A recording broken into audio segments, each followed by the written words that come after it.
when I got into that moment, I was just like, okay, just gonna do it, like, go for it. And it felt like hours, and it actually did take a couple of minutes. I think people were just registering what the hell I was even doing. What's like, this woman doing here? Yeah, especially if people were coming kind of from like walking behind, they would have just seen someone standing in their underwear, like, and it's like, well, what is going on? Sure. So yeah, all of the fears were coming up of like, I'm not going to have any, any love hearts written on me, and then all the kind of like self-love issues were coming up, and like, something's wrong with me if no one writes anything on me, and maybe I'm doing this for the wrong reasons, and is this appropriate for this area, and all those elements were coming up. And yeah, then all of a sudden someone, like, because they were in my hands, the pens, I felt someone like pull one out. I just broke into tears, like. That's why I was mic'd up the whole time as well. And I remember people were making comments to me, for the first 10 minutes. And because I'd been crying, I was just a mess. Like, I couldn't even get words out. I was so choked up. Like, and the first time I actually was able to say thank you, my voice is like breaking and clogged up. And yeah, it was just crazy. And then as time went on, I think I was standing there for probably about 35 minutes. But yeah, after a period of time, I was able to sometimes hold a little bit of a conversation with people. But I was also, aware that you didn't want to have like a deep and meaningful when you couldn't even see the other person. Sure. And some people were like, oh, I'm gonna wait around, how long are you gonna be standing here for? So I had people waiting afterwards to kind of have a talk to me. I had some journalists come up and things like that, wanting to hear my story, and got in contact with me afterwards, especially after the video came out as well. It's just the way now, isn't it? I mean, it's Jesus. Well, that's the great thing about the internet, isn't it? We get to share all these experiences, and like, it doesn't resonate with everyone, and that's cool. But like, if you do, if someone does stumble upon it, like when I stumbled upon the Joe Rogan podcast, it was like I'm a massive Tool fan, and I was like just looking for. Oh, that was a good one.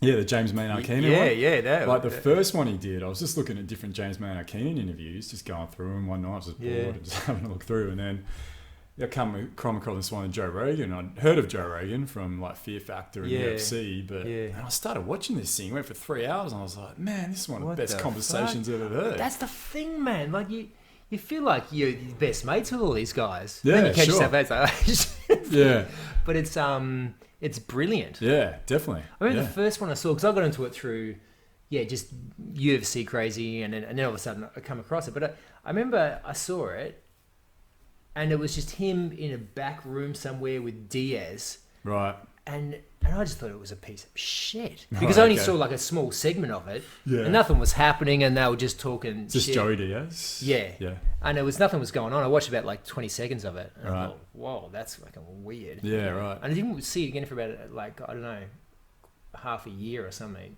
Yeah. And then I finally heard one. Sure. And it was like, whoa. Yeah, right. But man, does he get the guests. Oh, yeah, definitely. Phenomenal, eh? Yeah, man. And the thing is, like, a lot of other people, even like Tim Ferriss, he usually travels around to go, but Joe Rogan's like, no, motherfucker, you come to LA. You come to my studio. He's number one. Yeah. It's just brilliant what he does. He said it out, man, because he's just so authentic.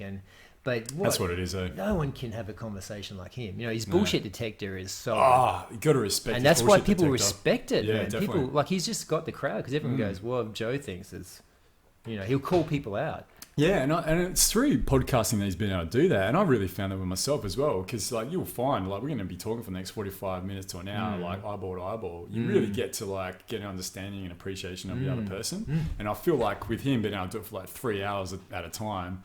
Like 2 or 3 times a week, like he must be so fine-tuned as to what, like the energy of the other person and just what they're saying, and he's just got an amazing bullshit detector that people really respect. And he's smart, hey, super smart, definitely, and but humble with it too.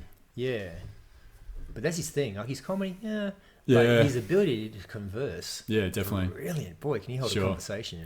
You're right. Yeah, his comedy's mediocre, I find. Yeah, me too. Yeah, but he's got like such a massive following. But on the podcast, he is funny as Yeah, fuck. definitely. You know, like on the podcast, he says stuff which just has me cracking up all the time. Sure. But then you go watch his comedy and it's like, it's a bit too try hard or something. Yeah, that's it. Eh? You know, Pushes it probably. Yeah, a bit it's too just much, he's not a natural stand-up. No. Although having said that, some of his bits are pretty funny. Yeah, definitely. Yeah, and you got to respect anyone who's like a stand-up comedian who gets up on stage in front of everyone. Totally, it's brilliant. I don't know if I can do that. But there's like people like Bill Burr and all like that. Yeah. Yeah, definitely. Yeah, they're like on another level. I love seeing there's still like there's some clips coming out of like Dave Chappelle. He's back like doing shows now, and there's like man, he's just as funny. It's just as funny. All right, what do you reckon? All right, roll it. We'll do it. Yeah. I'm just gonna. You'll get the idea. You'll get the fire. See, in my practice, I'm very much into the Chinese medicine principle of the 5 element theory. Because for me, can you explain the 5 elements? Yeah, it's like the 5 elements. Like you see, if you try and like understand your own health, it's far too complex just to talk about it in a singular type of mode. Right. Whereas when you start to have this aspect of a fire goes into earth goes into metal goes into water goes to wood back to fire. Then you've got a cycle of life, right? Okay, so now we can talk about something in a part of a cycle, because everything's always cycling. In the West, we think it's linear and stationary because that's the way we like it, right? And it helps us to understand it because in we a way. Understand it. Right. But the truth of the matter is, there's always going to be some stuff that is by its very essence not knowable. You'll never know it. That's its essence. It's unknowable, you know. Sure. And the East is all comfortable with that, but everything in the living realm is cycling, right? And like you said, the spark of the creative idea is the fire. That's the enlightened phase, and that can happen, like you said, you're just about to go to sleep. But quite often, it's a theta wave state. You're in a shower, you're not thinking, right? Boom, it comes from nowhere. But now that creative spark that is born from the enlightenment of the fire has to go into the earth, all right? And now there's different principles that need to nourish that spark. Now, what's the earth about? That's the structure. That's what gives structure to things, right? And so you start to take that idea, and now you've got to start to create it you got to earth it. Then, from there, you refine it into the metal. Now you're sharpening that sword. Now you're going further. It's metallic now. It's got magnetism. It's drawing people towards it, so forth. It's starting to be refined. You're working on it hard. You're crafting it. The metal. Then the next phase, it goes into the water phase. That's the power. You know. But anyway, and then for the water into the wood, and it goes through. Now, creative pursuits can be blocked or stifled at any one of those 5 points. It works on a physical level for health because there's different organs in different elements, and then there's controlling cycles within that. You know, it's fascinating. But the point being that it's a technology based on nature. Okay. You know what I mean? So everyone understands if you've got a fire, so that cabinet there is on fire, how do you put it out? Water. Everyone knows you throw water. Okay, so if you've got cardiovascular problems, right? Say you've got your heart, which the heart is with the fire element in this system. So if that's inflamed and hot, then you know you've got to throw water. And then there's the controlling cycle. Fair enough. The kidneys and the adrenals, the water element here, control that. And so all of a sudden they've got a cycle with the herbs and everything, and it makes sense. Sure. The more you study it, the more it just makes sense. Yeah, definitely. But there's mind states. But this is where people are breaking down, because if you're not creative, a part of you starts to die. Very much so. Then you start eating shit food. You see how it all pulls in together again. Yeah. Now, because you're empty inside, because you're not creative, you're still birthing, you're aborting all your creative things. They're still like dying inside of you. It's still born. You know, you're not giving birth to these things because maybe it's because you've got all these ideas, but when it comes to actually now working on it, you know, you want to be a stand-up comic. Okay, you got a joke, but now you got to keep writing that joke out. It's not going to just work. You got to craft it. But you can't show up. You got no structure, stability, dependability, soul of the earth, all this earth stuff. So your great idea doesn't take form, doesn't take seed, doesn't grow. And so this is what's happening with a lot of people, because they don't realize that they are part of a cycle. They are by their very nature a cyclic thing. Yeah, right. And it's a shame. I see it all the time in practice, because First question I always ask anyone when I'm consulting as a naturopath is like, what is it that floats your boat? What is it that you love? What gets you excited? Yeah. Definitely, and it can be related also, like a massive, we could even call it a scourge in our society. We spoke about a bit earlier, but sugar as well. Like having to give up like a diet based on sugar, which for a lot of people is like a means to an end for their lifestyle. Yeah, well, you've got as much chance as asking a cocaine addict to give up cocaine. And I mean, that is not a metaphor, that is just pure science. There's a part in the brain, the nucleus accumbens, that's a part that lights up with any addictive tendency, whether it's gambling, sex, cocaine, heroin, whatever. Does not matter. Sugar lights it up like a Christmas tree. Right, okay.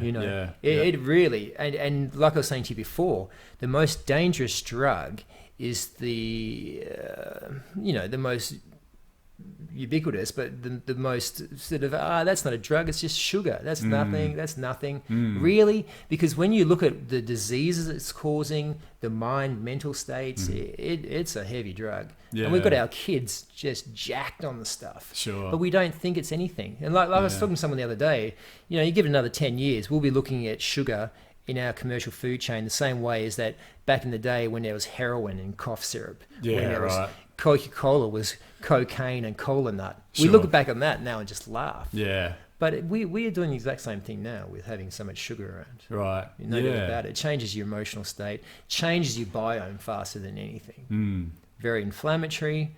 It's crazy. And it's a real, it's all well and good for us adults who we have got a greater option and ability to be able to look into it, change our dietary habits.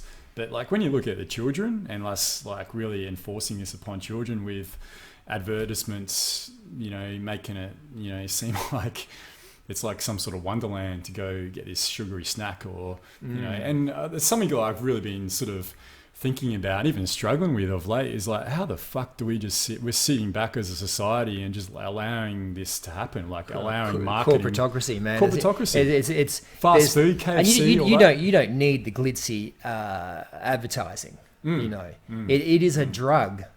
It's the human being. If I've learnt one thing in 20 years of studying biology and the natural health systems, it's that we are a chemical reward system on legs. We don't do anything unless there's some sort of chemical reward. Right. That be dopamine most of the time, but serotonin. It's going to be some chemical that makes you feel good, and then that action is associated. You know what I mean? Yeah. And definitely. like when you pour sugar in there, that is just blitzing the addictive thing. You know what I mean? Like we're in a really tough situation now. And then the other thing is you got a medical system that likes to label a disease state. Right? They label it and then they'll find and match a drug with that label. Sure. These are all symptomatic expressions of basic malfunctions in natural thinking and living. Yeah, you know what I mean? sure. And sugar, problem with sugar, Alzheimer's, right? Problem with sugar, you can get diabetes. You can get inflammation that's causing your joints to freak out. You can be many a thing, and the core problem that's holding it in can be just too many fast carbs and sugars. Right. You know what I'm saying? Yeah, definitely. Like because this insulin resist, they call it now diabetes type 3 is Alzheimer's. Oh, really? Okay. Yeah. Type 3 now. Yeah. It's because we know now the brain mainly feeds off glucose, right? You can feed off ketones if you're clever. Right. Yeah. You'll make it feed on fat. Sure. But that's something we'd like to talk about a bit later on as well. Yeah, well, that's where it's at too. Cool. But like, so what are we doing? What happens when we have all this sugar that breaks down too fast? You can't have too much sugar in the bloodstream. It just throws everything out of whack. So the hormone insulin rushes in to bind all the sugar to get it out of the blood, right? Now hormones are involved, okay? So now you've got powerful information chemical signals. And from there, you get a whole host of problems. Now with the brain, what's happening is that the brain is becoming insulin resistant. So the brain is starving because we keep feeding it these high octane, fast carbs, these sugars, and all of a sudden the hormone that's supposed to get the sugars into the brain cells is now not working. So these people with Alzheimer's are actually starving their brains to death. Tantra's like unlearning a lot of stuff and remembering. remembering the truth of how beautiful sexuality is. Yeah, sure. And how beautiful the emotional body is. You know, the emotional body gets shut down from a very early age. You know, don't throw a tantrum. If a child cries, put a dummy in their mouth, give them some food. It's like all this pushing the emotional body out. And really, children throw tantrums and cry and scream because that's natural to express and release. But then it all gets locked up. Like our sexuality, you know, like the first time we masturbate, maybe we're shamed for it, or we're, you know, exploring with a friend and it's like, what are you doing? So all this stuff gets shut down and then it all comes out unhealthily. Sure. You know, it's like an animal that's been caged for too long. What happens when you uncage it? Yeah. You know, goes ever nuts. seen a dog that's been tied up for a long time? Yeah.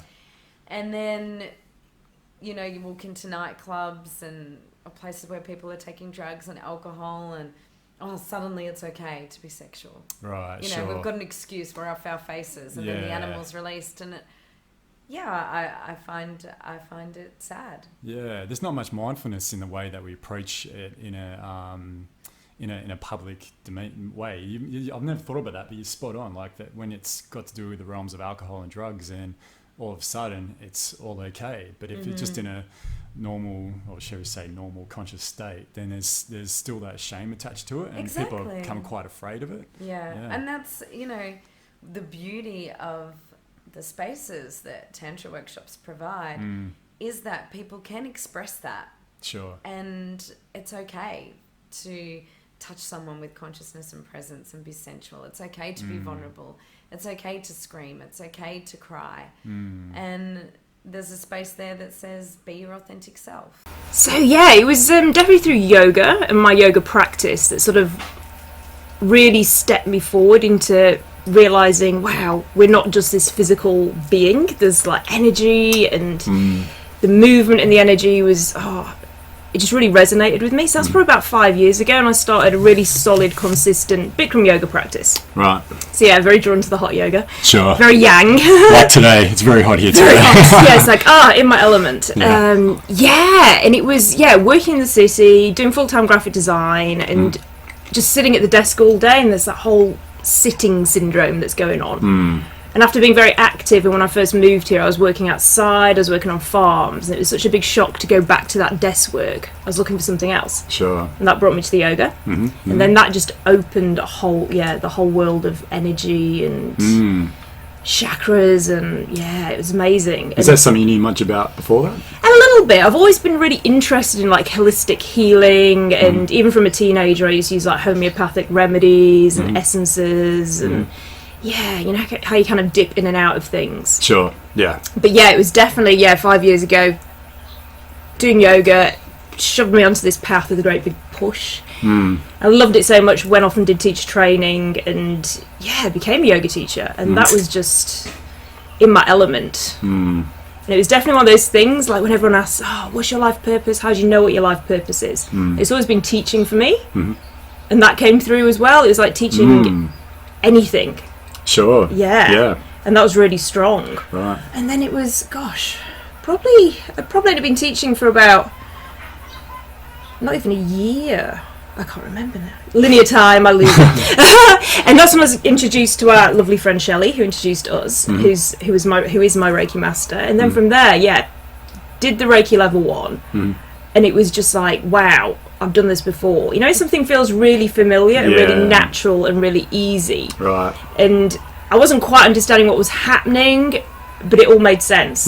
It's only just that whole thing, it's going to sound really cliche, that whole like coming home. Right, sure. And suddenly feeling comfortable. Yeah. It's like, this whole healing thing. Yeah. It's brilliant. We've come a long way. Come a long way. We really have. Years, our fathers wouldn't have been able. They would have been to express their emotions. They would have went to the pub and got drunk. Yeah. And that's their only element. So we've come a long way with not real much help. Sure. For now, we can sit there and just say, even for anger, we're definitely allowed to get angry, and that's such an incredible place to sit there and say, even just to say that I'm allowed to get angry is a big thing, because there was a shame put on that as well. Massively, and like men being stronger physically than a woman, it's hard to sit there and do that as if you're not going to hurt someone else. But anger isn't bad to be released at all, as long as it's done in like a really safe kind of way, in a mindful manner. Massively, and it's good to kind of own that, because I'm not going to be Buddha sitting there just enlightened, free from all these emotions. And the more we're embracing that and just going, today I feel sad, today I feel happy, today I feel joyful, today I want to, I'm angry, I want to kill someone. That element of just like, letting that out is beautiful. Yeah, it is. And I think it's a really important facet of being a human being. And what my personal belief, of course, everyone has different beliefs, but my belief is that I'm not here to be Buddha on the mountain under the Bodhi tree, like full time, that is. Like, it's definitely there, and I definitely feel it's accessible, and I've perhaps had glimpses into it, which has been amazing. I'd like to continue on that and research into that more. But there's also the part of me that likes, there's a energy and a power that comes from being angry as well. Yeah. Like, it's a really primeval, like, power source, like biologically, this real power source that comes out through getting angry. It's what you do with that anger. That's the thing. And I think for a long period of time, because men haven't been able to like deal with their anger properly, we've been told to suppress it, to put it away, and just don't use it at all. And so then it bubbles up like it. So you do that. Like, I know this happened to me, especially in my 20s. I'd like, okay, I'll put it away.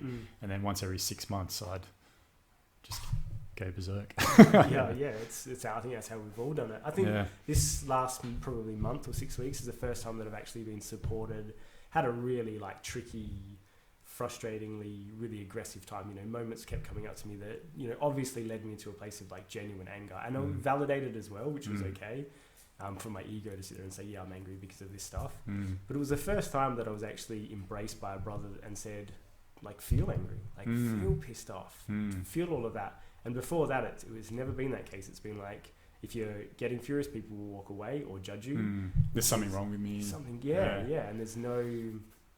It's incredible. And I mean, I'm so immersed in this world. So and for me as well, for the first time for this to happen, some other men feel completely lost. They have no support. So it's good for these groups. And so, I think I started to want to investigate like what was the difference between like the dream state and the wake state, which I think was actually Steve's term, dream state, wake state. He got that one. Cool. But it was mostly to do with like what was my version of reality, what was happening, what was real, who was actually there, and all that kind of thing. And it is like quite a unique feeling to have, like in comparison to what we dream. We're not sure. Like when we're in dreams, we believe we're totally there, and then when we're in reality, we believe we're totally there. Yeah. So which one's real? Exactly. Yeah. You don't really know for sure. We don't. It's all a matter of perception. It's so malleable. Sure. Yeah.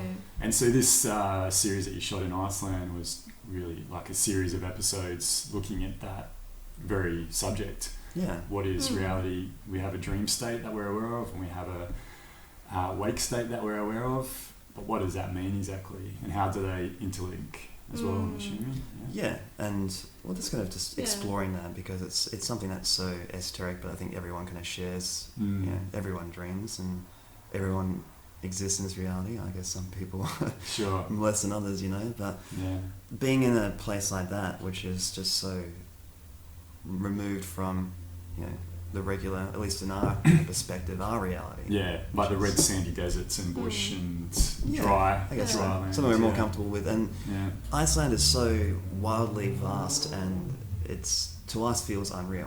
Right. It's quite like a magical place to be at. It's like, it's weird. You're staring at like these gorgeous like mountain ranges and it's like glaciers, and like there's this point and you drive right past the mountains and the sun's just going down and it turns like kind of pink just on top of the mountains and the white. You're just like, this shit isn't real. That's right, go for it. It's the internet, no one cares. But it's like, it's kind of like looking at a panoramic postcard, like all the time. Sure. So you're like, what? I don't like, you kind of take it for granted a little bit because you're like, because visually you're just always being like saturated with just incredible, beautiful images. Yeah. So it feels kind of like you're asleep. a little bit. Absolutely. Yeah. And then, we started sending scientists to the moon, and, we started exploring space, and we basically sent a whole lot of people out into the universe to just go and find the answers as to who God is. Yeah, exactly. And, no one's returned with a definite answer of who God is. But if we look because they're going in the wrong direction. Absolutely, yeah. Absolutely, we're going so far outwards. Yeah. All we need to do is really just look inwards. deep within. The deepest truths of the universe, of the world, of the cosmos, all lie very deep within. Because again, we're a part of all of that. We are an expression of all of that. It's awesome that. I suppose what we're starting to discover now, coming back through traditional times, indigenous times, combined with science, is that the more we know, the more we realise that we know fuck all. Yeah, exactly. Sure. Which is actually a beautiful thing to be able to walk around and go, you know what, I know nothing, and that's totally okay. Man, I was talking to someone about that a little while ago. Like, I've done a fair few ceremonies now. It's like around over 30, which I never thought I'd ever do that. Yeah. It's just the way it's gone. Yeah. But each time I drink now, and I had one recently, like I come out of it with this amazing amount of like new knowledge and understanding, but also comes with that like the understanding of how much I don't know. Yeah. Like that keeps getting bigger and bigger. Yeah. Like I'll never ever delude myself again. To feeling like I know all there is to know. Yeah. I know all there is to know about the world. That's very ego-centered, isn't it? Yeah. I know all there is to know about me.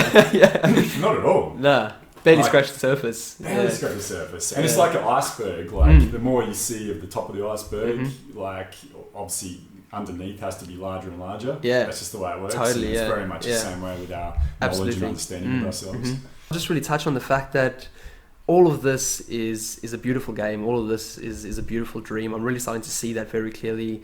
I suppose the 5-MeO DMT experience I had quite recently, which really ranks up there with one of the most profound plant medicine experiences I've had, has allowed me to see that all of this that in which we exist is a manifestation of the same one thing. Sure. If you read back through all religions, through all, the Bible, the Quran, all of it, they all talk about the same thing in essence, about the light, about that being the source of all creation. God said, let there be light.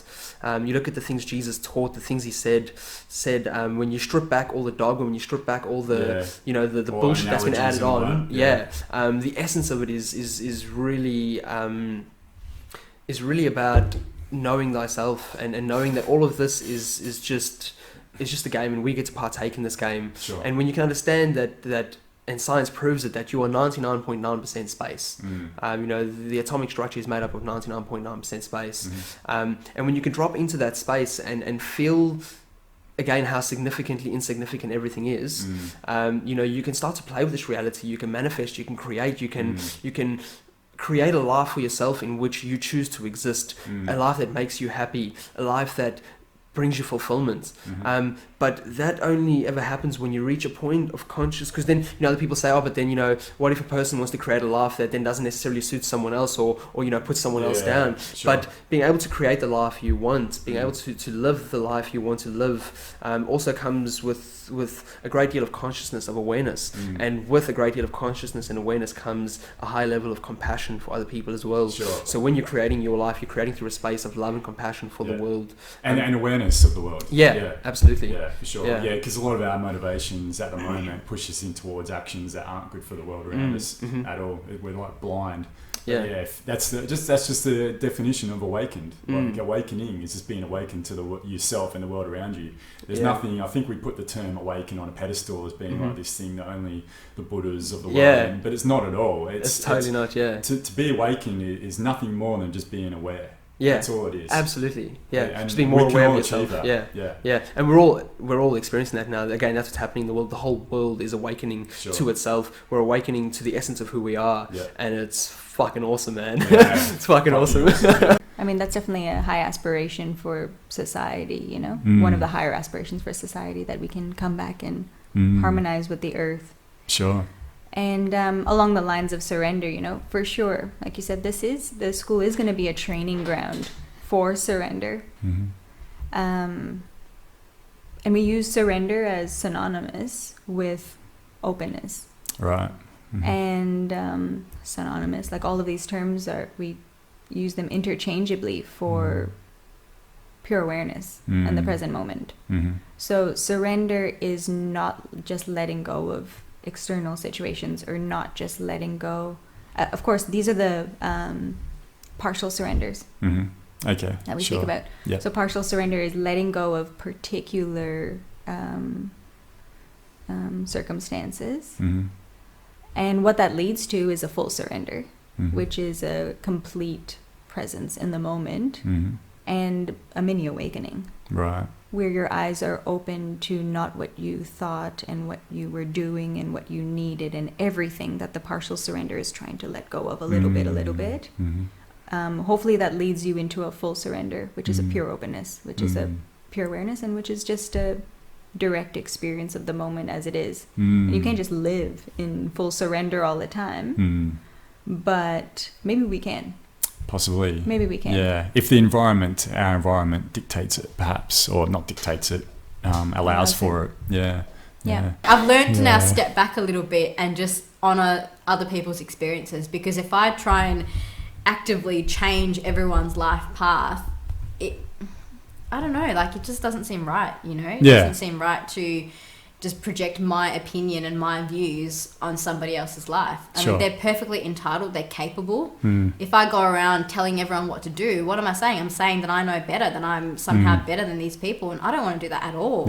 I just want the person to feel empowered enough to make their own choices. If I see something, I might say it to them, but I'm going to let them make the choice. I don't convince people anymore of what to do. I just think it's not my role to do that. Yeah, definitely. Yeah, the best way to really approach it is just to discuss it, just to be it as well. And then if someone around you picks up on it, or that helps them to show them in a way, then really I think that's something, you and I can both agree with, and a lot of people can agree with, is the best way to help someone. Yeah. You know, like... I think a big part of what I do at City Space is, I mean, I've built this life for myself where I wake up every day and I love what I do, and I don't always go around telling people about it. I just kind of live it, and then my people will come and say to me, oh, I saw this thing that you were doing and it really inspired me to do this other thing.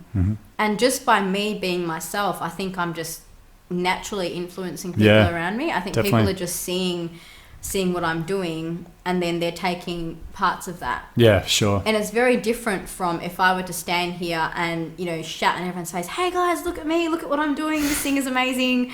And I think that was very much the old paradigm, especially of business. Definitely, you know, marketing, advertising, marketing, all of that. Walk right up, right up. Come and check out these amazing bargains we have on offer and all that sort of shit. Totally, yeah. And I think there was a place for it. I think now it's more just cringe. Be yourself, and then I think it's more powerful to demonstrate what it is you're trying to do than to try and preach or tell someone else how to do it. Yeah, definitely. Yeah. So I don't in any way now consider myself a healer, a teacher, any of that stuff. I just live my life, and in doing so, all my energy now is focused inwards into the space. I'm not projecting outwards into a lot of that, you know, trying to get people or trying to get people's attention. Like, I still do a bit of marketing and stuff, but it's a lot more organic now. And I think it's more just from a space of, I have this thing that I want to share. If you're on the same page as me, you come and join me. Yeah, nice. Yeah. Brilliant. And that's the most effective way to do it, you know. And if 5 people rock up, all well and good. If 50 people rock up, all well and good. It doesn't matter. Exactly. And it doesn't change you either. See, the thing is, if nobody rocks up, I still do the thing. Yeah. Like, I have meditations every Friday night. Nobody comes, you know, if nobody comes, I set up those meditations for me. Yeah, cool. I love to start my weekend by meditating on a Friday night. Now, if people want to join me, they can join me. Yeah. And if people think they would rather do something else on a Friday night, so be it. It's not about that at all. It's just about me living the life that I want to live. Yep. And I always assume that if I'm doing it, somebody else out there is probably going to want the same thing. Sure. And so I've just opened up the space. If anyone wants to be on the same page as me at any given point in time, the invitation is there. Sure. The common misconception about eating disorders is that it starts from, you know, a place of I want to lose weight or whatever, and the the reality of it is that, you know, in the vast number of cases, that's how this more of the binge eating disorder and things start to come, because we start dieting, we start restricting, and we get results. But then because we're so deprived of nutrients, you know, the brain wants to crave those calories, and so, you know, the binging starts. But separate to that, there's always a root of an underlying issue that isn't being addressed or sat with. Sure. These behaviours don't just start from nowhere, you know. So it could be like, you know, it's quite well known that, you know, eating disorders and sexual abuse hold hands very closely, because it's often a way, the only aspect that someone feels they have control in their life is around what they're feeding themselves with, what they're putting in their mouth, because everything else outside of their life is chaotic, or they feel like it's chaotic, and this is the one area that they feel, or we feel, that we have control, and it's stifling some really raw emotions and deep trauma that we're not sitting with, particularly if the child or the girl or the boy has been silenced, for example, or feels they can't talk about what's going on. And, you know, it may not be sexual abuse, it could be domestic violence, alcoholism, you know, it could be as simple as, you know, someone's parents thinking they're doing the right thing by sitting their daughter down and telling them, hey, you're getting a little bit overweight, let's start, you know. But it can be such a little thing that can just trigger like a really lifelong process of suffering. Sure.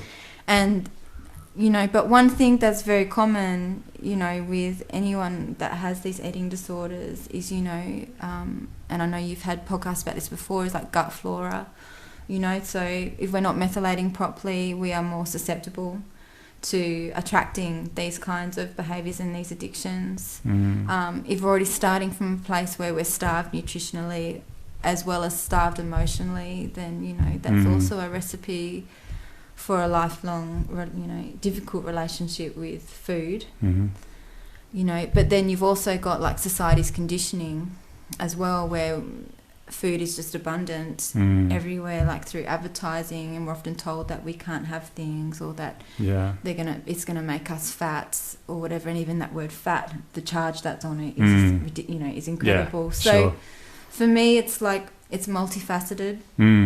But for me, the work that, you know, I feel passionately about is not just addressing the fact that, you know, these women are unhealthy, because on the outside they may look perfectly normal, and men too that I work with, they look completely normal, but on the inside the organs are damaged, the gut's damaged, the immune system is down, they're toxic. So the mental focus is suffers. not there, the body's not producing serotonin because the gut's not, you know, the gut's not healthy. So 90% or about 90% of our serotonin levels, so part of the one of the chemicals that gives us our good feelings throughout our brain, is actually created in the gut. And what we use as fuel in the gut has a huge bearing on the amount of serotonin that is created and the quality of serotonin that's created as well.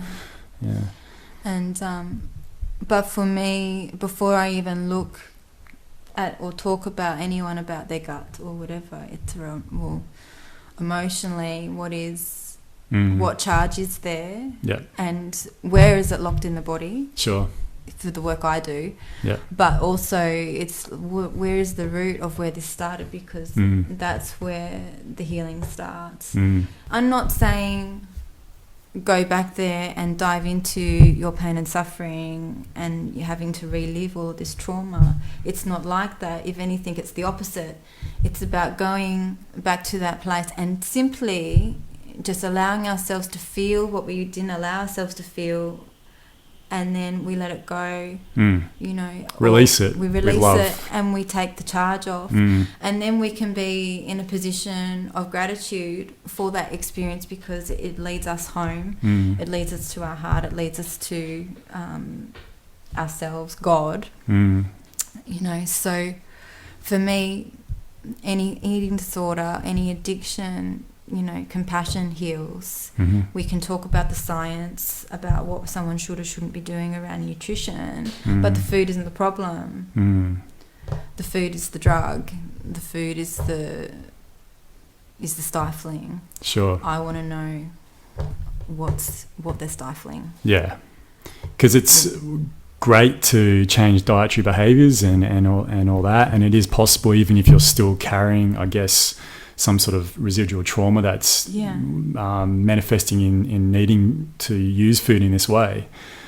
But yeah, it's really only a band-aid solution to the whole thing, and inevitably that'll either come back up again, like, you'll see women especially, I guess, but men also, like a lot of people, they'll lose a lot of weight through a diet program, but it's not addressing the core root of what's going on there, and so the weight comes back on, which is drastically difficult for your body to be able to withstand and undertake. So it really is a broad understanding, but in our society, so much of our economics now is set up around these dieting fads, really, and these diets that will fix you and make you look healthier from an outside perspective, but what your internal world can still be a fair bit on chaos. Absolutely. And also, like, the brain becomes addicted to these substances, because a lot of our foods are designed and built to keep us addicted as well. So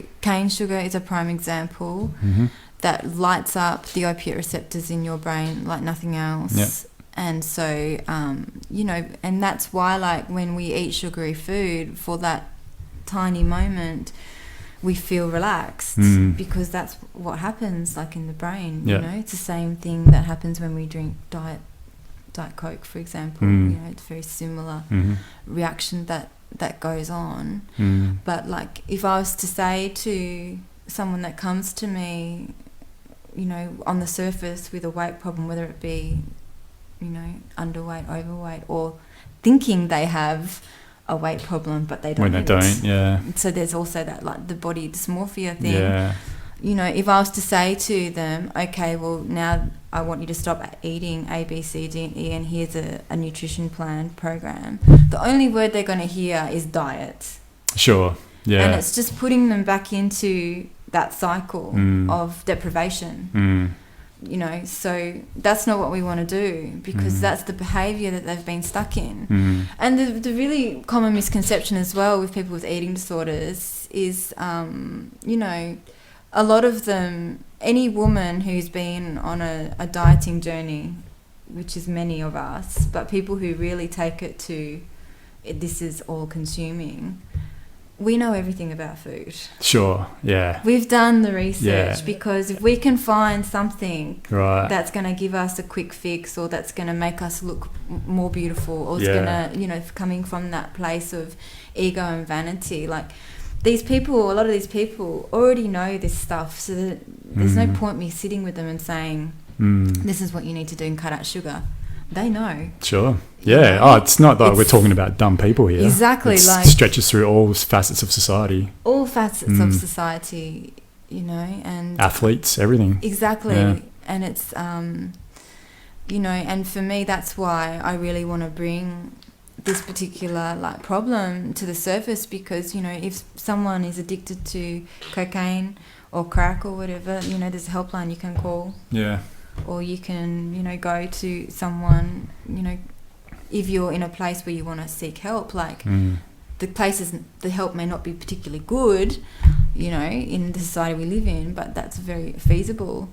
If you have addiction to food and these binge eating cycles, where are you going to go? You're not anorexic, you're not bulimic, you don't have these labels, you're just, what am I, like a serial dieter? And who am I going to call to say, hey, I just gorged on 5 packets of chocolate, a packet of chips, and I want to die? There's this, there's a thing out there that's like, who's going to give a toss about that without judgment? Sure. So this is where it's compassion is really needed, and regardless of whether someone is underweight, thinks they're overweight, is overweight, or whatever, the way we need to look at nutrition and our relationship with food needs to be like any other cancer or terminal illness or addiction, drug or whatever it might be. addiction or whatever. We start, you know, with the core, body, mind and spirit, you know, and that ongoing compassion and support and community is how we're going to heal like this, and to bring it out into the open and to give it light and to give it love and to know that they're not alone and they're not going to be judged. So which is why, you know, I put a call out, you know, to anyone, whether it be man or woman, that has this affliction with food addiction and is stuck in this cycle. You know, there is help out there. It's just about, you know, having that acceptance that, you know, that this is an issue. Sure. Because for many years I was under the belief that I didn't have a problem, that I didn't have an eating disorder. I was just a serial dieter, you know. But when that moment came, I was like, whoa. When I looked at how much time, where my time was going in terms of my thoughts. A lot of it was on food. And behaviours, really, like crazy, you know, doing anything and everything to not get caught and being in this constant state of anxiety, hiding food and planning and scheming days in advance when I was going to binge. You know, people don't realise that it is like being addicted to crack. Right, yeah. It's parallel to it. It's parallel, you know, and so, you know, if anyone is, you know, struggling, you know, they're most welcome to contact me, whether it be through Facebook or, you know, or they want to talk to me about the medicine work I do with this, you know, and as well as the, you know, the support that can be out there for it, you know. Sure, yeah. Because all we can do is try. I think that there's familiarity with our story. And so, gosh, if I release that resentment about this parent or that love dynamic, or I didn't get my way, or this didn't happen the way I thought, or this breakup, that if I release that, then I release my identity of being the victim of that, or the orientation of the story, and then I'm left with having to write a new story. Sure. You know, and those big traumas that can happen from all kinds of different things, or just little things over time. Yeah.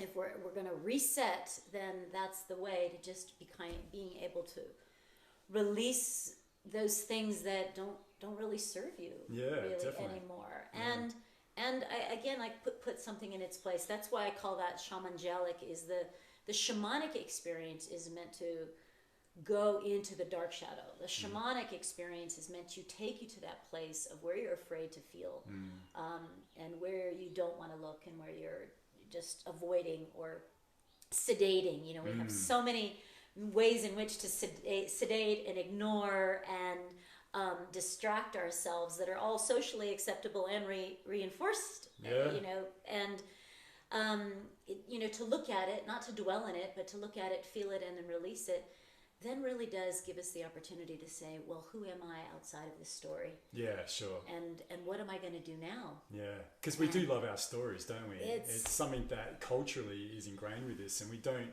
and again, culturally, we don't have any sort of systems in place like we did perhaps in archaic times, where we'd have rituals like every month or yearly, where we'd have the ability to be able to purge whatever it is going on. Instead, we keep it suppressed with half a bowl of red wine every night, or whatever it may be. There's so many choices these days. Yeah, so many choices. You know, there's lots of choices. We all, you know, have dabbled in different ones of those, and sometimes danced in an unhealthy dynamic with those. Sure. And it's not to say that they're not okay. I mean, I love a glass of wine, and, you know, every now and again I love a good cigarette too with a beer, but it's how we use it and it's how we practice it. I think we've quite off skew as a society, but I feel that's changing. Well, there's a time when we have a trauma that to sedate until we're ready to look at something. Sure. You know, and sometimes that might be alcohol, that might be bud, you know, that might be electronics, or whatever it is, playing small in unhealthy relationships, sex, there's working. Yeah. And, you know, it has its place, because sometimes we just need to go numb and sedate until we're ready to look at something. Yeah. And so I kind of call that the dormant period, where it's just like, wow, this is too intense, or I'm not quite ready. I'm going to go underground with a little while for this. I like that. That's a good point. Yeah, I've never really thought about it that way know, before. Yeah, that perhaps not everyone's always ready at people, we do need time. We need to be able to have that perhaps a buffer, I guess. Yeah, and so that's our way, since we have will, of pushing the pause button. Yeah, and sure. so this is where addictions happen, you know. And so now we're starting to look at, you say, like a glass of wine or something like that, whether or not it's a poison or not depends on, do I actually need it right now? Yeah. And why am I going to this experience? And is the dosage right? Is my intention right? Is the setting right? Is the setting right? And so anything, whether it's a bowl of ice cream or a glass of wine, can become a medicine or a poison depending on how I'm orienting to it. Sure, definitely. And so the natives looked at a medicine as something that leaves you more whole. Okay. And so, 6 hours in Facebook may not leave you, or electronics may not leave you more whole. It could if you're receiving inspiring content and connecting with friends in conscious ways, but it could also leave you sedated in a way that you're forgetting who you are. Yeah, definitely. And so I think the bigger question is, what are your medicines in life? And are you taking those things into your life and lifestyle that leave you more whole? Right. And those change over time. Sure. And maybe this dance with a particular substance isn't leaving me more whole, and maybe it did before, or maybe I was in denial, but now with that awareness, is this substance or this relationship or this orientation to work or this belief or this story, is it leaving me more whole? Sure, definitely. So I kind of like looking at it from that lens.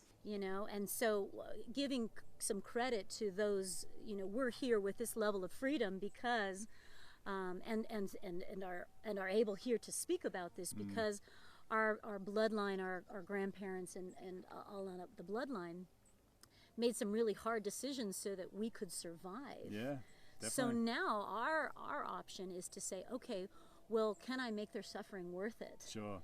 And now that I have the freedom and the safety that my bloodline maybe didn't have, what am I going to do with that freedom? Because now you can vote, everybody can vote. Yeah. Now women and men can marry or not marry. Yeah. You can have this religion or that religion. Yep. You can start a business or not. You can go to get yourself educated. There's courses online. So many options. There's so many options, and there's freedom that our ancestors fought for. Yeah.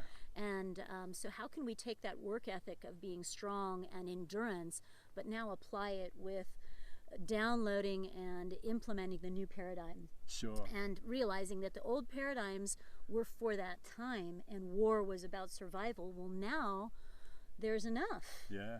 And so how can we be a part of cleaning up what we've inherited, and how can we upgrade and bring new insights and new ceremonies and new traditions into our tribe today that can help bring in new ways of education and new parenting, and of course a respect for Mother Nature, and finding balance within yourself and within your community and your tribe to live more consciously, because we have the tools now. Yeah. And if we're safe and grounded, then now we can open up these upper portals to be inspired to birth a new reality, which is just, it's so exciting. Yeah. Right? In abundance, in real abundance. Abundance is there for us if we Absolutely. choose. Definitely. Absolutely. Yeah. For all as well. Definitely. Most definitely. Gather and recognize there is one human race. Yeah. This religion, all of these have designed to separate.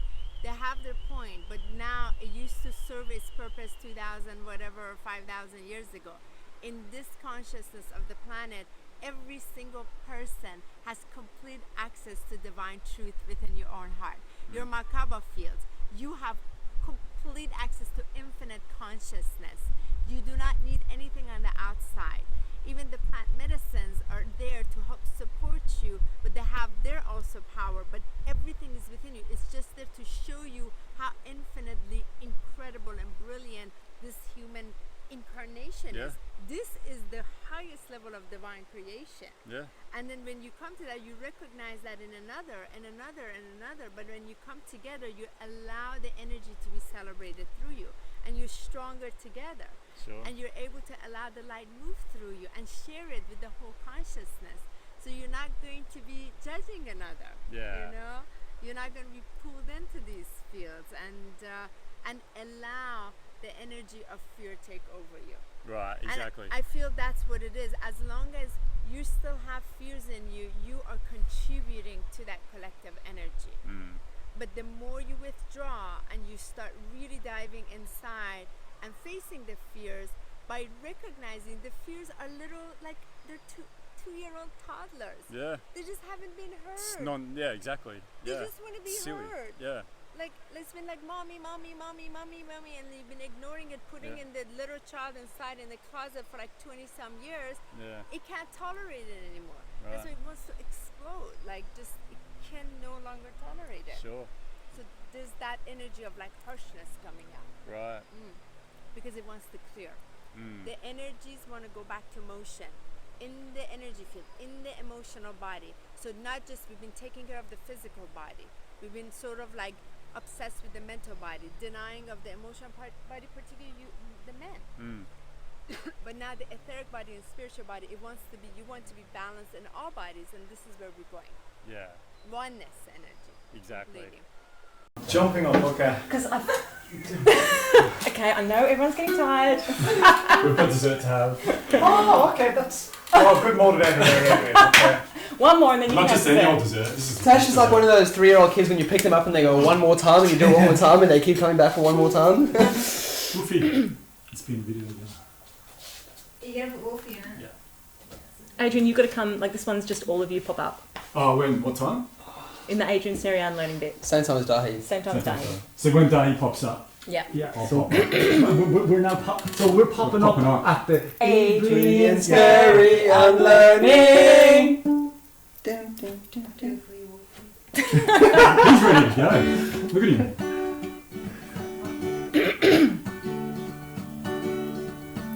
He likes to talk about stuff.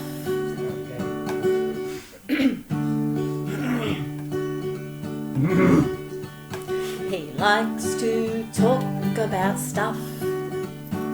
He's kind of like Joe Rogan but not as buff. He's Adrian Snary Unlearning.